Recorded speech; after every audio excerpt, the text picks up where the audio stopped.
ایک آیت جو کہ خاص طور پہ نوجوانوں کے ساتھ اس کو خاص نہیں کرنا چاہیے، مسئلہ تو یہ ہر ایک کی عمر میں ہی ہو سکتا ہے. اللہ رب العزت نے آیت نمبر 32 میں آیت نمبر 32 میں بنی اسرائیل میں کہا وَلَا تَقْرَبُوا الزِّنَا إِنَّهُ كَانَ فَاحِشَةً وَسَاءَ سَبِيلًا.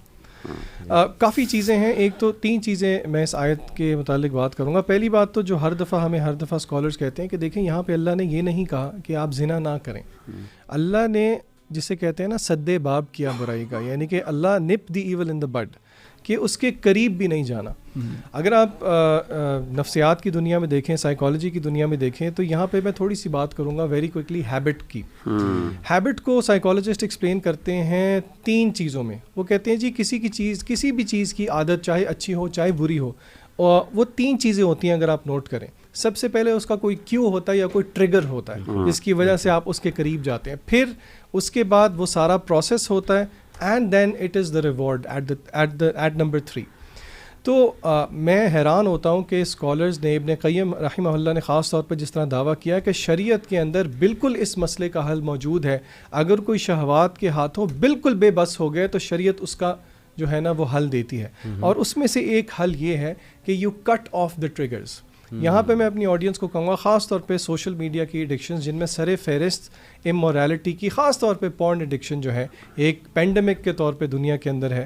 تو اس کا بہت آسان حل جو تھراپسٹ بتاتے ہیں وہ یہ ہے کہ آپ آئیڈینٹیفائی کریں آپ کے لیے ٹریگر کیا چیز بنتی ہے. کیونکہ یہ بات ذہن میں رکھیں، کوئی بھی بیٹھ کے ون فائن ڈے کوئی بھی ویب سائٹ کا نام ٹائپ کر کے اس چیز پہ نہیں جاتا. ٹریگرز کیا ہوتے ہیں یوزلی لوگوں کے؟ یا تو وہ نیٹ فلکس ہوگا، یا تو وہ کوئی یوٹیوب ویڈیوز ہوں گی، انسٹاگرام کی ریلز ہوں گی، فیس بک کی ریلز ہوں گی. تو اگر آپ واقعی چاہتے ہیں کہ آپ اپنے آپ کو اس برائی سے دور کریں تو you have to get rid of these triggers. That's number 1. Number 2 ایک بہت پیاری حدیث ہے، امام احمد جو ہیں اپنی مسند میں لے کے آئے ہیں. ابو امامہ اس حدیث کے راوی ہیں. وہ کہتے ہیں کہ ایک نوجوان شخص جو ہے نبی کریم صلی اللہ علیہ وسلم کے پاس آیا اور اس نے سوال کیا نبی کریم صلی اللہ علیہ وسلم کے کہ یا رسول اللہ مجھے زنا کی اجازت دیں. یعنی کہ آپ حیران ہو کہ صحابہ کی محفل میں صحابہ کو بہت غصہ چڑھا، انہوں نے ریبیوک کیا، روکنے کی کوشش کی اس صحابی کو. لیکن آپ صلی اللہ علیہ وسلم نے جو ہے اللہ کے نبی صلی اللہ علیہ وسلم کے پاس آیا اور وہ بیٹھ گیا. پھر اللہ کے نبی صلی اللہ علیہ وسلم نے جو کہ ایک معلم حقیقی تھے، انہوں نے اس نوجوان شخص سے کچھ کویسچن کیے. پہلا سوال یہ پوچھا کیا تو پسند کرے گا یہ چیز اپنی ماں کے لیے؟ اس کے بعد اس شخص نے کہا کہ نہیں، میں بالکل نہیں پسند کرتا کہ میری ماں کے ساتھ کوئی زنا کرے. پھر نبی کریم صلی اللہ علیہ وسلم نے رشتے گنوائے، کیا تو یہ اپنی بیٹی کے لیے پسند کرے گا، کیا تو یہ اپنی خالہ کے لیے پسند کرے گا. تو یعنی کہ نبی کریم صلی اللہ علیہ وسلم کے سمجھانے کا انداز دیکھیں. اور پھر بعد میں حدیث کے اینڈ میں آتا ہے کہ اللہ کے نبی صلی اللہ علیہ وسلم نے اس کے لیے دعا کی، اللہم اغفر لی ذنبی ذنبہ وطہر قلبہ واحسن فرجہ. تو اس سے ہمیں پتہ یہ لگتا ہے اس حدیث سے، جو میں آپ کو ویری کوئکلی آخری بات بتانے والا ہوں وہ یہ ہے، ان تھاٹس کا آ جانا محض کوئی بری بات نہیں ہے. ان کے ساتھ ڈیل کس طرح کرنا شریعت اصل میں ہمیں یعنی اپنے کیوز کو کٹ ڈاؤن کیا جائے. اچھا اس میں ایک چھوٹی سی میں ایڈ کروں گا بات کی جو آپ نے آیت بتائی نا ولا تقربوا الزنا انہ کان فاحشۃ وساء سبیلا. اللہ نے کہا یہ برا رستہ ہے.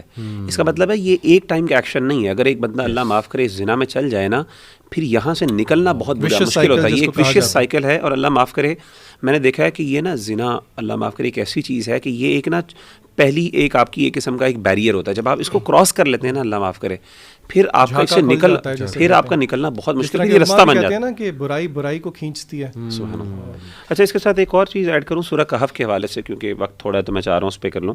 سورہ کہف میں اللہ تعالیٰ نے جو ہے نا یہ بڑی پروفاؤنڈ سورہ ہے، اور اس میں اللہ تعالیٰ نے 4 واقعات بیان کیے ہیں، 4 قصے بیان کیے ہیں. بہت سی چیزیں ہیں اس میں. ایک اوبیسلی غار والوں کا قصہ ہے، جس سے خاص طور پہ ہمیں پتہ چلتا ہے کہ دین کے لیے قربانی اور مشکل وقت میں کس طریقے سے انسان اپنے گھر والوں کو ٹیسٹ آف فیتھ اور سیکریفائزز آپ نے سب کچھ قربان کر دیے، گھر سے نکل گئے اور اللہ کے دین کے لیے نکلنا. دوسری چیز جو ہے 2 ذمہ داروں کا قصہ اللہ تعالیٰ نے بیان کیا جن کے پاس زمینیں تھیں، اور اس میں اصل میں جو اگر آپ خلاصہ دیکھیں تو یہ ہے کہ اللہ کی نعمت کا صحیح شکر اللہ کی توحید ہے. اور انسان کو جب اللہ کی نعمتیں آئیں تو اس وقت انسان کو اپنی اوقات نہیں بھولنی چاہیے.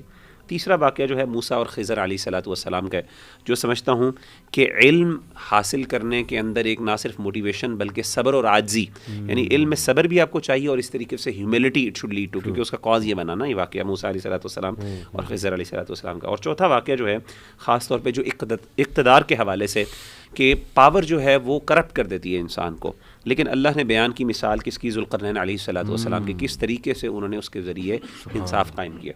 امیزنگ ماشاء اللہ. ذیشان آپ نے جو بات کی میں سورہ کہف سے میں شیئر کرتا ہوں، لیکن اس سے پہلے نا ایک اسپیکٹ ہمیں ڈسکس کرنا چاہیے، لیکن کبھی ڈیٹیل میں کریں گے. ابھی کوئکلی بتا دیتا ہوں کہ دیکھیں پیرنٹس پہ بھی بڑی ذمہ داری آتی ہے کہ وہ اپنے بچوں کو زنا سے بچائیں. بالکل صحیح. پیرنٹس کو بالکل نہیں پتہ یونیورسٹیز کا ماحول کیسا ہے، وہ اپنی بچیوں کو ہاسٹلز میں بھیج دیتے ہیں، یعنی as if they are willing کہ بچی زانیہ بن جائے لیکن اچھی ڈاکٹر بن جائے، زانیہ بن جائے لیکن یہ کہ اچھی جو ہے نا انجینئر بن جائے. سملرلی بچہ زانی بن جائے، we don't give a damn, لیکن یہ کہ وہ بہت اچھا پڑھ لکھ جائے، ڈرگز میں پڑھ جائے. تو دیکھیں they should not live in a fool's paradise.